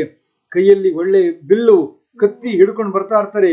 ಅವರಿಬ್ರು ಹೇಗೆ ಕಾಣಿಸ್ತಾರೆ ಗೊತ್ತಾ? ರಾಮ ಲಕ್ಷ್ಮಣರು ದೊಡ್ಡ ದೊಡ್ಡ ಪರ್ವತಗಳು ಊರೊಳಗೆ ಬರ್ತಾ ಇದ್ರೆ ಹೇಗೆ ಕಾಣಬೇಕು ಹಾಗೆ ಎತ್ತರದ ನನ್ನ ಮಕ್ಕಳು ರಥದಲ್ಲಿ ಬರ್ತಾ ಇರ್ಬೇಕಾದ್ರೆ ಒಳ್ಳೆ ಪರ್ವತಗಳೇ ಊರಿಗೆ ಬರ್ತಾ ಇದೆಯೋ ಅಂತ ಅನ್ಸಕ್ ಶುರುವಾಗುತ್ತೆ. ಆಹಾ ಹೇಗಿರುತ್ತೆ ಆ ದೃಶ್ಯ ಅಂತ ಕಾಣ್ತಾ ಇದ್ದಾಳೆ ಅದನ್ನೆಲ್ಲ ಮನಸ್ಸಿನಲ್ಲಿ. ಕದಾ ಸುಮನಸ ಕನ್ಯಾ ದ್ವಿಜಾತೀನಾಂ ಫಲಾನಿ ಚ ಪ್ರದಿಶ್ಯಂತ್ಯ ಪುರೀಂ ಹೃಷ್ಟಾ ಕರಿಷ್ಯಂತಿ ಪ್ರದಕ್ಷಿಣಂ. ಹೀಗೆ ರಾಮ ಲಕ್ಷ್ಮಣ ಸೀತೆ ಊರಿನೆಲ್ಲ ಮೆರವಣಿಗೆ ಮಾಡ್ಕೊಂಡು ಬರುವಾಗ ಊರಿನ ಹೆಣ್ಣು ಮಕ್ಕಳೆಲ್ಲ ರಾಮ ಲಕ್ಷ್ಮಣ ಸೀತೆಯರಿಗೆ ಹೂವನ್ನ ಕೊಡ್ತಾರೆ. ರಾಮನ ಸ್ವೀಕರಿಸ್ತಾನೆ. ಬ್ರಾಹ್ಮಣ ಪತ್ನಿಯರೆಲ್ಲ ಹಣ್ಣುಗಳನ್ನ ಕೊಡ್ತಾರೆ. ಅದನ್ನ ರಾಮ ಲಕ್ಷ್ಮಣರು ಸ್ವೀಕರಿಸ್ತಾರೆ. ಕದಾ ಪರಿಣತೋ ಬುದ್ಧಿಯ ವಯಸ ಚಾಮರಪ್ರಭಾಹ ಅಭ್ಯುಪೈಷ್ಯತಿ ಧರ್ಮಾತ್ಮ ತ್ರಿವರ್ಷೈವ ಲಾಳಯನ್. ಹೀಗೆ ನನ್ನ ಮಗ ಬುದ್ಧಿಯಿಂದಲೂ ವಯಸ್ಸಿನಿಂದ ಜ್ಯೇಷ್ಠ, ಯಾಕಂದ್ರೆ ಹಿರಿ ಮಗ, ಬುದ್ಧಿಯಿಂದಲೂ ಬಹಳ ಜ್ಯೇಷ್ಠ, ಯಾಕಂದ್ರೆ ಅಷ್ಟು ಗುಣಜ್ಯೇಷ್ಠ ಅವನು. ಇಂಥ ನನ್ನ ಮಗ ಬುದ್ಧಿಯಲ್ಲೂ ವಯಸ್ಸಿನಲ್ಲೂ ಪರಿಣಿತನಾದವನು ಯಾವಾಗ ವಾಪಸ್ ಬರ್ತಾನೆ, ಬಂದಾಗಲೂ ಕೂಡ 3 ವರ್ಷದ ಮಗು ನನಗೆ ನನ್ನ ಹತ್ರ ಓಡಿ ಬಂದು ಅಮ್ಮ ಅಮ್ಮ ಅಂತ ಬರ್ತಾನೆ. ನಾನು ಯಾವಾಗ ಅವನನ್ನು ಮುದ್ದಿಸ್ತೀನಿ, ನನ್ನ ಮುಂದೆ 3 ವರ್ಷದ ಓಡಿ ಬಂದ ಬರ್ತಾನೆ, ಆಗ ನಾನು ಮುದ್ದಿಸ್ತೀನಲ್ವಾ, ಎಷ್ಟು ಚೆನ್ನಾಗಿರುತ್ತಲ್ವ ಅವಾಗ. ಯಾವಾಗ ಬರುತ್ತೆ ಆ ಕಾಲ ಅಂತ ದಶರಥನ ಮುಂದೆ ಕೂತ್ಕೊಂಡು ಅವಳು ಕನಸು ಕಾಣ್ತಾ ಇದ್ದಾಳೆ. ಅಂದ್ರೆ ಇವಾಗ ಎಲ್ಲ ಜನ ಏನು ಈ ವಿಜುವಲೈಸೇಷನ್ ಏನೋ ಹೇಳ್ತಾರಲ್ಲ, ಅದು ಅವಳು ಮಾಡ್ಕೋತಾ ಇದ್ದಾಳೆ. ಅಂದ್ರೆ ಅಪ್ಪ ಅವಳು ಕಳಿಬೇಕು. ಇನ್ನು 14 ರಾಮ ಹೋಗಿದ್ದ ಏನಂತ, ಅಮ್ಮ ನೀನ್ ಮಲಗಿ ಹೇಳೋಷ್ಟೊತ್ತಿಗೆ ಕಣ್ಣು ಮುಚ್ಚಿ ಬಿಡೋಷ್ಟು 14 ವರ್ಷ ಹೋಗ್ಬಿಡುತ್ತಮ್ಮ ಅಂತ. ಪಾಪ ಅವಳಿಗೆ ಇನ್ನಿನ್ ನಿದ್ದೆಯಲ್ಲಿ ಬರುತ್ತೆ 14 ವರ್ಷ. ಆದ್ರೆ ಇವಾಗ ರಾಮ ಬಂದಾಗ ಹೇಗಿರುತ್ತಲ್ಲ ಅಂತ ಆ ಕನಸಿನಲ್ಲೇ ಕಾಣ ಕಳೀತಾ ಇದ್ದಾಳೆ. ನಿಸ್ಸಂಶಯಂ. ಆಮೇಲೆ ಅನ್ಕೊಳ್ತಾಳೆ ತನಗೆ ಹೀಗಾಗಿರೋ ದುಃಖಕ್ಕೆ ಏನ್ ಕಾರಣ ಇರ್ಬೋದು ಅಂತ ಯೋಚನೆ ಮಾಡ್ತಾಳೆ. ನಿಸ್ಸಂಶಯಂ ಮಯಾ ಮನ್ಯೆ ಪುರಾ ವೀರ ಕದರ್ಯಯ ಪಾದುಕಾಮೇಶು ವತ್ಸೇಶು ಮಾತೃಣಾಂ ಶಾತಿತಾಸ್ತನಾಹ. ನನಗನ್ಸುತ್ತೆ ಹಿಂದೆ ನಾನು ಭಯಂಕರ ಪಾಪ ಮಾಡಿದ್ದೀನಿ. ಏನು ಪಾಪ ಗೊತ್ತಾ? ಕರು ಹಸು ಮುಂದೆ ಹಾಲು ಕುಡಿಯೋಕ್ಕೆ ಅಂತ ನಿಂತಿದೆ, ಹಸಿದಿದೆ ಅದಕ್ಕೆ. ಆ ಸಮಯದಲ್ಲಿ ನಾನು ಹೋಗಿ ಅದ್ರ ಕೆಚ್ಚಲು ಕತ್ತರಿಸ್ಬಿಟ್ಟಿದ್ದೀನಿ ಅಂತ ಆ ತಾಯಿ ಹಸುದು. ಆ ಪಾಪದ ಫಲವಾಗಿ ಇವತ್ತು ನನ್ನ ಮಗ ನನ್ನ ದೂರ ಹೋಗಿದ್ದಾನೆ, ಎದೆಯಲ್ಲಿ ಹಾಲು ತುಂಬಿದೆ, ಪ್ರೀತಿ ಉಕ್ಕಿದೆ, ಅದರ ನನ್ನ ಮಗ ಇಲ್ಲ ಅಂತ. ನೋಡಿ, ಪದೇ ಪದೇ ಗೋವಿನ ವಿಚಾರ ಎಷ್ಟು ಬರುತ್ತೆ ರಾಮಾಯಣ ಮಹಾಭಾರತಗಳಲ್ವಾ, ಗೋವಿನ ಬಗ್ಗೆ, ವೃಷಭದ ಬಗ್ಗೆ. ಆದ್ರೆ ಇವತ್ತು ಗೋವನ್ನ ಹಿಂಸೆ ಮಾಡ್ತಾ ಬದುಕ್ತಾ ಇರೋರು ನಾಳೆ ಏನ್ ಕಷ್ಟ ಅನುಭವಿಸ್ಬೇಡ. ನೋಡಿ, ಇವಳು ಅದು ತಪ್ಪು ಮಾಡಿಲ್ಲ, ಕೌಸಲ್ಯ ಯಾವತ್ತೂ ಮಾಡಿಲ್ಲ, ಆದ್ರೆ ಅವಳು ಅನ್ಕೊಳ್ತಾ ಇರೋದು ಭೂಷಣನ ಹಿಂದೆ ಈತ ಪಾಪ ಮಾಡಿದೀನಿ ಅನ್ಸುತ್ತೆ. ಎಂತ ಕ್ರೂರ ಕರ್ಮ ಅಂದ್ರೆ, ಆ ಕರು ಪಾಪ ಹಾಲು ಕುಡಿಯೋದಕ್ಕೆ ಅಂತ ಅಮ್ಮನ ಹತ್ರ ನಿಂತಿದೆ, ಅವಾಗ ಹಸುವಿನ ಕೆಚ್ಚಲು ಕತ್ತರಿಸ್ಬಿಟ್ಟಿದ್ದೀನಿ ಅನ್ಸುತ್ತೆ. ಆ ಪಾಪದ ಪರಿಣಾಮ ನನಗೆ ಆಗ್ತಾ ಇದೆ ಇವತ್ತು ಅಂತ. ಇತ್ತೀಚೆಗೆ ಈಗ ಒಂದು ತಿಂಗಳ ಹಿಂದೆ ಬೆಂಗಳೂರಲ್ಲಿ ನಡೀತು ಅಲ್ವಾ, ಒಬ್ಬ ದುಷ್ಟ ಒಂದು ಹಸುವಿನ ಕೆಚ್ಚಲನ್ನು ಕತ್ತರಿಸ್ಬಿಟ್ಟಿದ್ದ. ಅಂದ್ರೆ ಮುಂದೆ ಯೋಚನೆ ಮಾಡಿ, ಅವನಿಗೆ ಎಂಥ ಆ ಪಾಪದ ಫಲ ಏನ ಕಾಯ್ದಿದೆ ಅವನಿಗೆ ಅಂತ ಇವತ್ತು ಗೊತ್ತಾಗೋದಿಲ್ಲ ಅವ್ರಿಗೆ. ಯಾವುದೋ ದ್ವೇಷದ ಮೇಲೆ, ಸನಾತನ ಧರ್ಮದ ಮೇಲೆ ದ್ವೇಷದ ಮೇಲೆ, ಅಥವಾ ಗೋವಿನ ದ್ವೇಷದ ಮೇಲೆ, ಹಿಂದೂಗಳ ದ್ವೇಷದ ಮೇಲೆ ಮಾಡಿರ್ಬೋದು. ಆದರೆ ಅದನ್ನು ಎಂಥ ಪಾಪ ಅನುಭವಿಸ್ಬೇಕಾಗುತ್ತೆ ಅದರಿಂದ, ಆ ದುಃಖ ಬಂದಾಗ ಅದು ತಡ್ಕೊಳಕ್ಕಾಗೋದಿಲ್ಲ. ಹಾಗಾಗಿ ನಾವು ಕೂಡ ಗೋವಿಗೆ, ವೃಷಭಕ್ಕೆ ಅಂದ್ರೆ ಹೋರಿಗೆ, ನಂದಿಗೆ ಹಿಂಸೆಯನ್ನು ಕೊಡಬಾರದು, ನೋವನ್ನು ಕೊಡಬಾರದು. ಆದಷ್ಟು ಗೋಮಾತೆಯನ್ನ, ನಂದಿ ಮಹಾರಾಜನ್ನ ನಾವು ಭಕ್ತಿಯಿಂದ, ಪ್ರೀತಿಯಿಂದ ಸಾಕಬೇಕು, ನೋಡ್ಕೊಳ್ಬೇಕು. ಅವಳನ್ನ ಚೆನ್ನಾಗಿ, ಅವಳಿಗೆ ನೀರು, ಹುಲ್ಲನ್ನ ಕೊಟ್ಟು, ಅವಳಿಗೆ ರಕ್ಷಣೆಯನ್ನು ಕೊಟ್ಟು, ಅವ್ರ ಮಗಳಿಗೆ ಸುಖವನ್ನು ಕೊಟ್ಟು ನಾವು ಇಟ್ಕೊಳ್ಬೇಕು. ಇಲ್ಲ ಅಂದ್ರೆ ಕಥೆ ಪದೇ ಪದೇ ಬರುತ್ತೆ ನೋಡಿ ಅಲ್ವಾ. ರಾಮ ಬಂದಾಗ ಹೇಗ್ ಬರುತ್ತೆ, ಸೀತೆ ಬಂದಾಗ ಹೇಳಿದ್ಲು, ಹೋರಿ ತನ್ನ ಹಸು ಜೊತೆ ಬಂದಾಗ ಹೇಗಿರುತ್ತೆ ಅಂತ ಎಷ್ಟು ಸಲ ಬಂದಿದ್ದಲ್ವ ಇದ್ರ ಮಾತು ಹಸುಗಳ ಬಗ್ಗೆ. ಅಂದ್ರೆ ನಮ್ಮಲ್ಲಿ ಗೋಗೆ ಅಷ್ಟು ಶ್ರೇಷ್ಠವಾದ, ಯಾಕಂದ್ರೆ ಅದು ಯಜ್ಞ ಪಶು. ಅದು ಆ ಗೋವಿನ ಹಾಲಿನಿಂದ ತುಪ್ಪ, ಆ ತುಪ್ಪದಿಂದಲೇ ಯಜ್ಞ ಮಾಡೋದು ಅಲ್ವಾ, ಯಜ್ಞ ಪಶು. ಹಾಗಾಗಿ ಬಹಳ ಮುಖ್ಯ ಗೋವನ್ನ ನಾವು ನೋಡ್ಕೊಳ್ಳುವಂಥದ್ದು. ಆಮೇಲೆ ಅನ್ಕೋತಾಳೆ, ಸಾಹಂ ಗೌರಿವ ಸಿಂಹೇನ ವಿವತ್ಸ ವತ್ಸಲಾಕೃತ ಕೈಕೇಯ ಪುರುಷ ವ್ಯಾಘ್ರ ಬಾಲವತ್ಸೇವ ಗೌರ್ಬಲ. ನನಗನ್ಸುತ್ತೆ ಅಲ್ಲ, ಅವ್ಳು ಹೇಳ್ಕೊಳ್ತಾಳೆ, ನನಗನ್ಸುತ್ತಲ್ಲ, ಅವ್ಳು ಹೇಳ್ತಾಳೆ, ಒಂದು ಸಿಂಹ ಬಂದು ಒಂದು ತಾಯಿ ಹಸು ಮುಂದೆ ತನ್ನ ಕರುವನ್ನು ಅಟ್ಯಾಕ್ ಮಾಡಿ ಆ ಕರುವನ್ನು ಎತ್ಕೊಂಡು ಹೋದ್ರೆ ಆ ತಾಯಿ ಹಸು ಎಷ್ಟು ನೋವಾಗಬೇಡ ಅಷ್ಟು ನೋವಾಗ್ತಿದೆ. ಯಾಕಂದ್ರೆ ಇವತ್ತು ಕೈಕೇಯಿ ಸಿಂಹಿಣಿಯಾಗಿ ಬಂದು ನನ್ನ ಮುದ್ದು ಮಗ ರಾಮನ ಮೇಲೆ ಆಕ್ರಮಣ ಮಾಡಿ ಅವನನ್ನ ಎತ್ಕೊಂಡು ಹೋಗ್ಬಿಟ್ಟಿದ್ದಾಳೆ. ಹಾಗಾಗಿ ಆ ಹಸುವಿಗೆ ಸಿಂಹ ಬಂದು ತನ್ನ ಕರು ಎತ್ಕೊಂಡು ಎಷ್ಟು ನೋವಾಗ್ತಾ ಇರುತ್ತೋ ನನಗೆ ಅಷ್ಟು ನೋವಾಗ್ತಾ ಇದೆ ಇವತ್ತು ಅಂತ ಹೇಳ್ತಾಳೆ. ಅಂತ ಹೇಳೋಷ್ಟೊತ್ತಿಗೆ ಇವತ್ತು ಸಮಯ ಆಗಿದೆ, ಸ್ವಲ್ಪ ಜಾಸ್ತಿನೇ ಮಾಡಿದ್ವಿ ಇವತ್ತು. ಇರಲಿ, ರಾಮಕಥೆ ಎಷ್ಟು ಕೇಳಿದ್ರು ಅದು ಅಷ್ಟು ಒಳ್ಳೆಯದೇ. ಮತ್ತೆ ನಾವು ಮುಂದಿನ ಸಾರಿ ಸೇರಿದಾಗ ರಾಮಾಯಣ ಕಥಾಸುಧೆಯನ್ನು ಸವಿಯೋಣ ಅಂತ ಹೇಳ್ತಾ ಈ ರಾಮಕಥೆಯನ್ನು ದೇವರ ಸಮರ್ಪಣೆ ಮಾಡೋಣ. ಶ್ರೀಕೃಷ್ಣಾರ್ಪಣಮಸ್ತು.